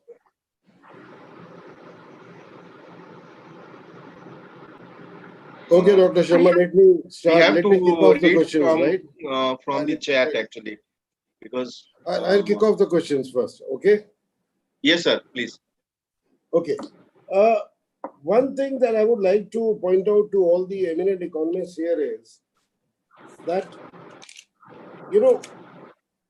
it's not just India, all across the world, this COVID has had an impact and every economy is in a shock. So when we cite our numbers about GDP going down and all, so many indicators going down, I think that is par for the course. It's happening to everybody. And we all have to, take it on our chin, which is fine. What really matters is how we tackle this and how well we are able to convert this crisis into an opportunity. We have done that in the past. We have done that in 91. We have done that in some other crises, including 2008 crisis. We have done a few things which we need to do much. I think we have started on the same direction, but we are probably not grasping the whole opportunity the way it should be. My first thing that I would like to point out is our $500 billion of reserves. Why? Why do we need them? Why do we make, why do we hold them in such religious esteem and think that they are, to be maintained and at any cost? They are costing us a lot.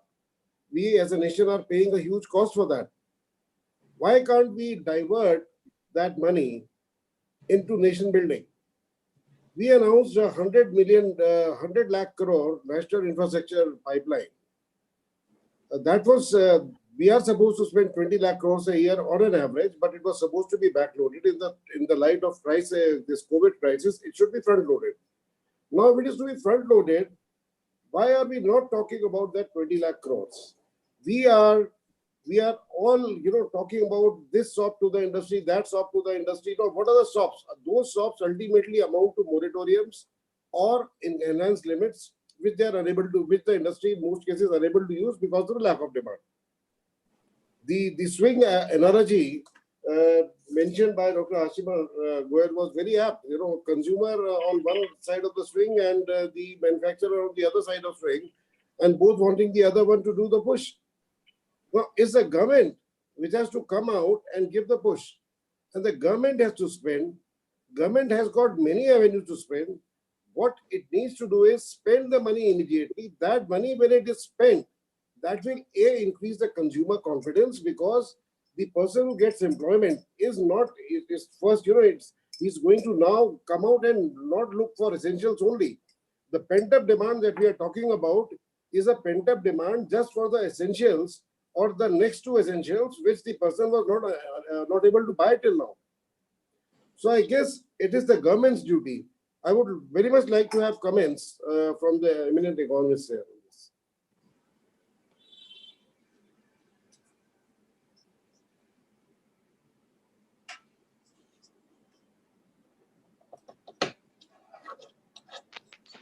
Maybe Ashima can start and then we will join. Yeah. Yeah, I agree that that the government has to kickstart demand, and they are doing it as they've already announced some measures. And this fiscal stimulus I was talking about, the difference between tax and revenue. Another thing is front loading. You start increasing expenditures as soon as possible. And here the Reserve Bank can support the financing so that it does not depend upon taxes.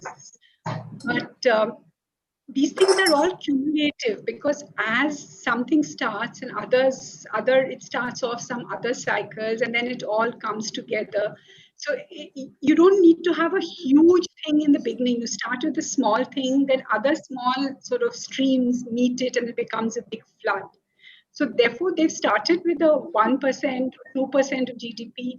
As I said, as the infrastructure of demand is established, shops open, workers are available for construction, etc., we will see a ramp up in other government spending also, and that will create demand for business. They should also come into the picture.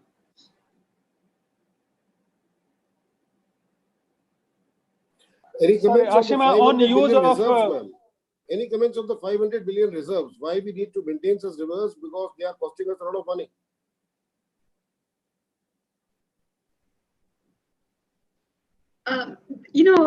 Our reserves are all borrowed reserves. They're not earned as China from an excess of exports over imports. And we know that this is a period of great global fragility. And for emerging markets, in March, we saw a large amount of FPI going out. And then we see it return. And it is you have to smooth this volatility. So I think reserves, the best way to use it is to increase investment. As economists, your current account. That's what we need to do. Yeah. It is not investment financed by reserves necessarily, but as your investment saving gaps rises, these reserves will be, foreign inflows will be used for that.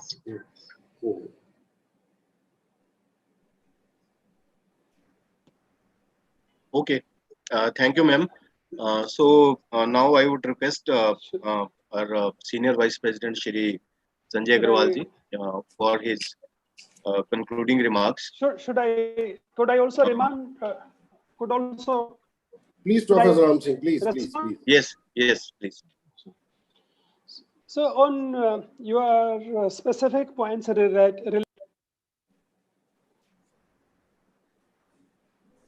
Hello?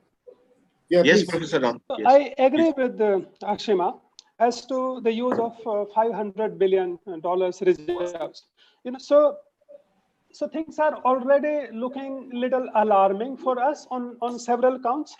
Our fiscal deficit is going to go up even if government doesn't spend single rupee extra other than what it has already announced.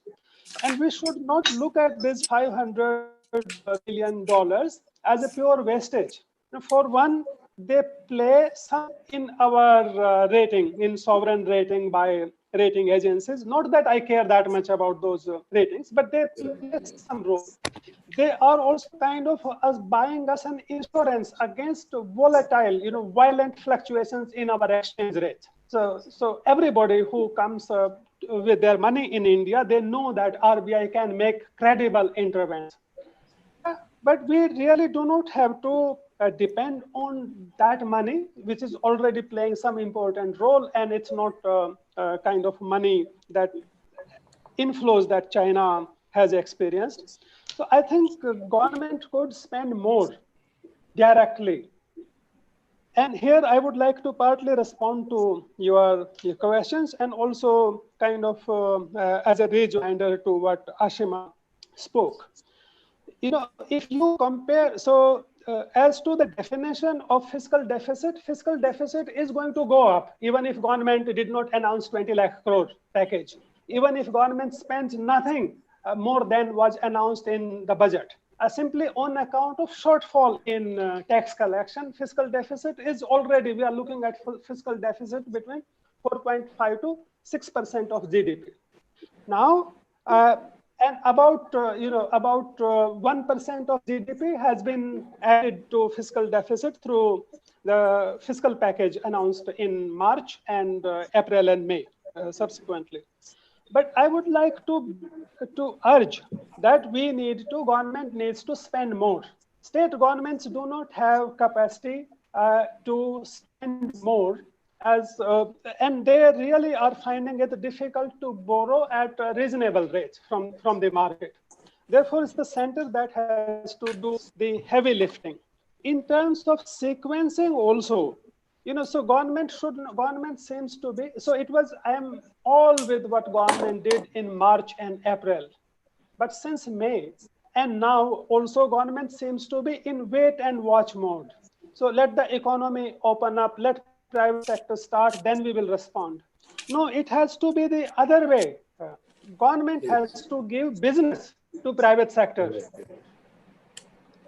Government has to clear its dues to private sector.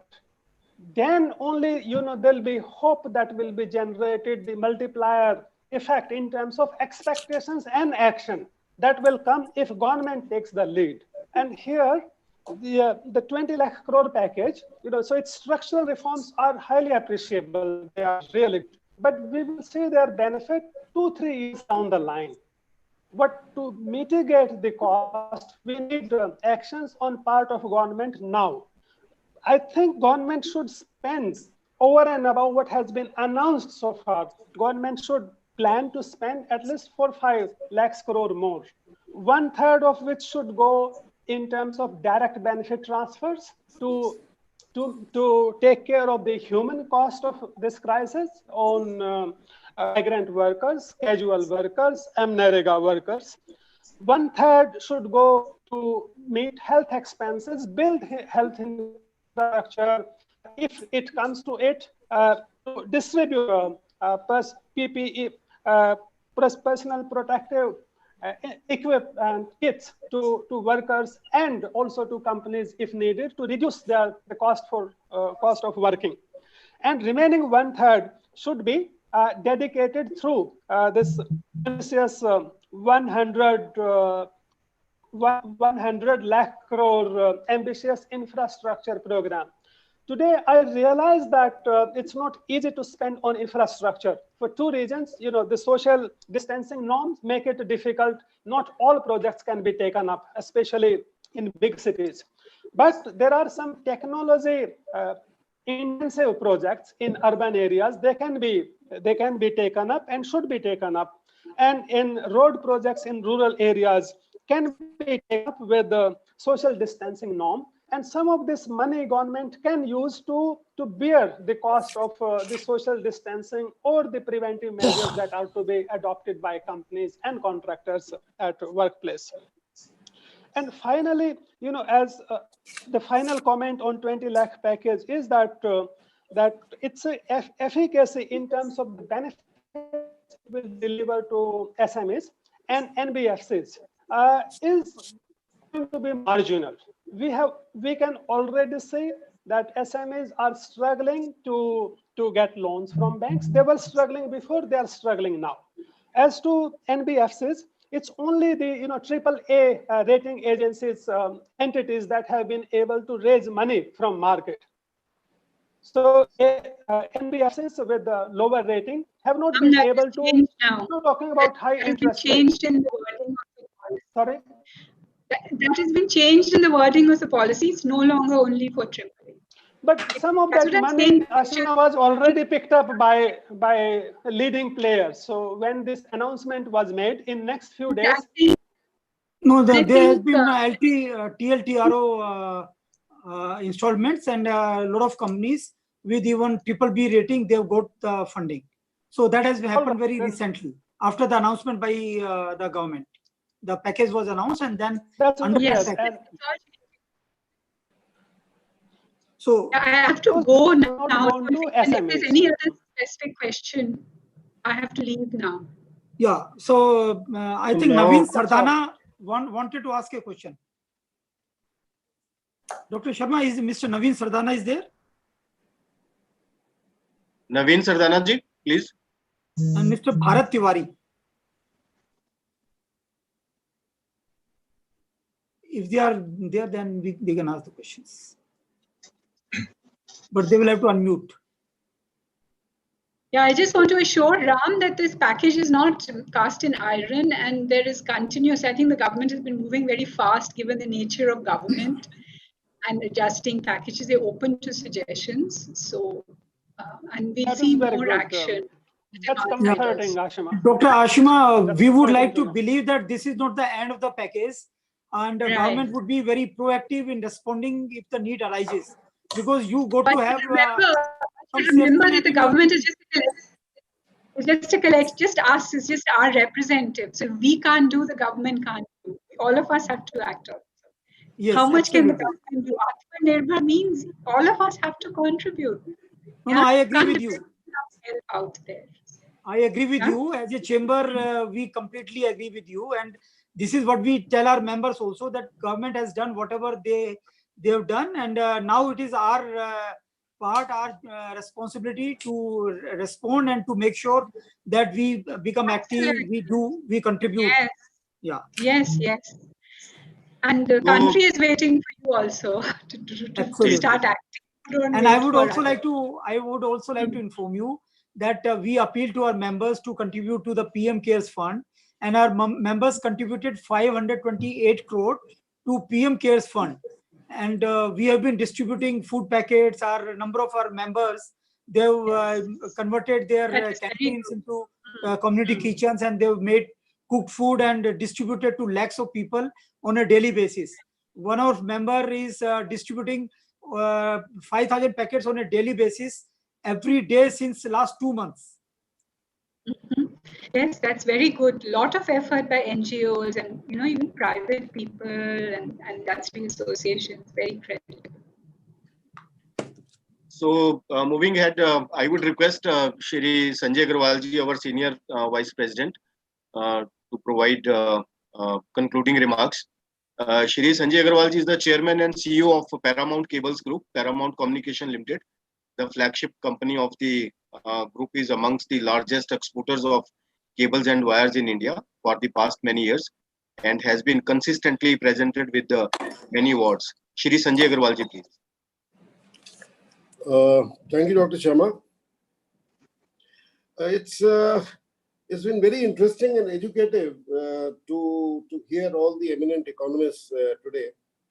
One thing that has come out from all the participants is that we all feel that a lot is being done, and of course there'll always be lots to be done, desired to be done, and lots of desires that we will always have. And the government also have been proactive on that, in the sense that they have been very attentive to what the industry comes out with as suggestions and all. We have been attending many seminars. Lots of government officials and economists like yourself, Dr. Ashima, have been attending our programs, and our feeling is that what we say does get heard. And this is the sort of dialogue which is the most important thing for us to practically tackle an ongoing crisis. If we just say that, okay, I have done this, done that, and it's over, it doesn't work like that. And I think we are doing very well on this front. Some ideas that have come to my mind, or which I would like to share here, is that, you see, on the fiscal front, 21 lakh crore, 20.97 lakh crore worth of our package, a major portion of it relates to credit disbursement, credit delivery. Now, credit delivery has, in general, has been given a big push, but there are delivery constraints also. There are delivery constraints even in terms of banks not willing to lend. There is a certain amount of unwillingness to lend. There is a fear to lend, which has to be overcome, which is being overcome, but it will take time. At the same time, a lot of that money, where do we see it? We see 6 lakh crores plus in reverse repos. So that again tells us that there is a limit to what you can simply say that, okay, I'm willing to give you credit. Credit is one part of the story one. Now, what we need is the real demand push. And we all agree that the demand push is going to take its time in maturing because of the consumer being afraid. A lot of them have lost their jobs. A lot of them have seen their businesses going down. And a lot of them are afraid what's going to happen down the road. So, as was mentioned here, let the government come out all guns blazing in every way possible to spend. Some of the ideas, of course, are expand the Manrega definition. Why just limit it to rural? Find ways in urban, use it for railways projects, use it for various other projects that one can think of, and spend the money on that. Minimum basic income is another idea that the National Human Rights Commission has given to the Union Human Rights Commission as being under consideration. I would be all for it with one small rider, which should be that either we compulsorily exclude a certain amount of certain income level from income taxpayers, or we give some sort of a opt-out policy. But at least to those who need, we should be able to give a direct benefit transfer. As far as generating funds is concerned, this is the crisis which could turn into an opportunity.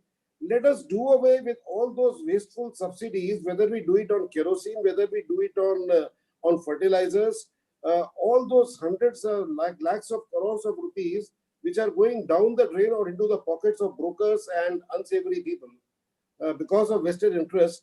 I think a great thing the government has done by doing away with those APMCs, which will again become a self-serving system rather than benefiting the farmer.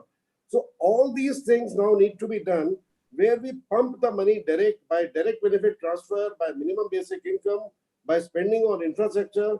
One very important thing is giving the money to the states. States do not have the money. Not only states, what about the local municipalities?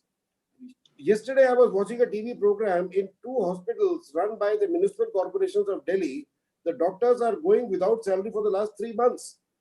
This is the situation for COVID warriors, the doctors, in a situation when the whole country is trying for COVID beds.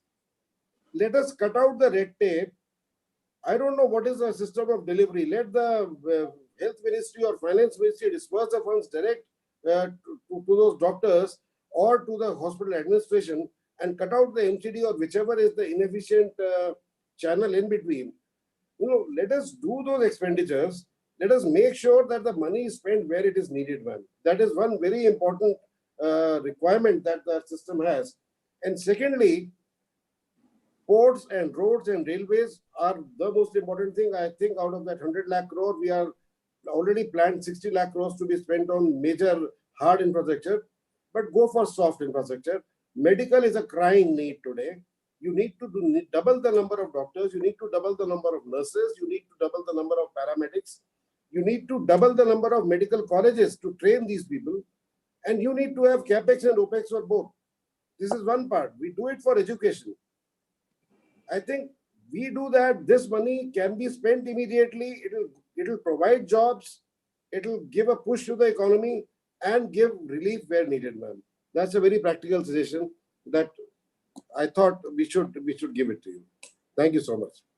Thank you very much, sir, for your very candid suggestions. And now we move forward, and I invite our co-chairperson, Yashika Singh, for a formal vote of thanks.